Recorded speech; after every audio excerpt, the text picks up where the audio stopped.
ఈ రోజు తిరుపతి పట్టణంలో సిద్ధరామేశ్వర రాజేశ్వర ఫౌండేషన్ తిరుపతి శాఖ ఆధ్వర్యంలో chairman Muramshetty Ramulu ex TTD board member వారి ఆధ్వర్యంలో 60 ఏళ్ల కలలు సాకారం చేసి తెలంగాణ రాష్ట్రాన్ని సాధించిన రాష్ట్రపిత శ్రీ కల్వకుంట్ల చంద్రశేఖరరావు గారి జన్మదినోత్సవం సందర్భంగా తిరుపతిలోని విష్ణు నివాసం, రైల్వే స్టేషన్ పరిసర ప్రాంతాల్లో మూరంశెట్టి రాములు లలిత దంపతులు మరియు కరీంనగర్ పాపంటి హనుమన్లు విజయలక్ష్మి దంపతులు కలియుగ దైవం శ్రీ వెంకటేశ్వర స్వామి దర్శనానికి వచ్చిన భక్తులకు దాదాపు 500 మందికి అన్నప్రసాద వితరణ చేసినారు.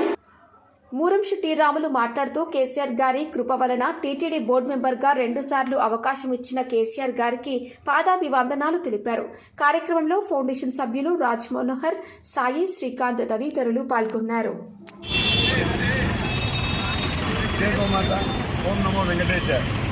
ఈరోజు తిరుపతి పట్టణంలో ఇక్కడ రైల్వే స్టేషన్ దగ్గర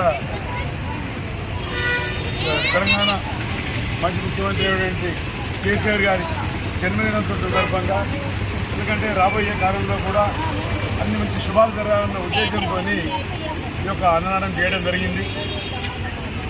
తర్వాత రాష్ట్రాన్ని సాధించి తానొక్కడే రాష్ట్రాన్ని సాధించి ఈరోజు బంగారు తెలంగాణలో పరిణమించినటువంటి ముఖ్యమంత్రి గారు, అలాగే నవరత్నాలు ప్రవేశపెట్టి రాజన్న రాజ్యంలో జగనన్న పాలన కొనసాగిస్తున్నటువంటి జగన్మోహన్ రెడ్డి గారి పరిపాలనలో రాబోయే కాలంలో కూడా మంచి తెలుగు రాష్ట్ర ప్రజలు సుఖ సంతోషం ఉండాలని, తర్వాత కేసీఆర్ గారు కూడా పూర్వవైభవం రావాలని ఈరోజు శ్రీవారి సన్నిధి ఇక్కడ తిరుపతి పట్టణంలో, ఎందుకంటే వెంకటేశ్వర స్వామి, పద్మావతి, పగలామాత నడయాడిన ప్రదేశంలో ఈ యొక్క అన్నదానం పెట్టడం జరిగింది.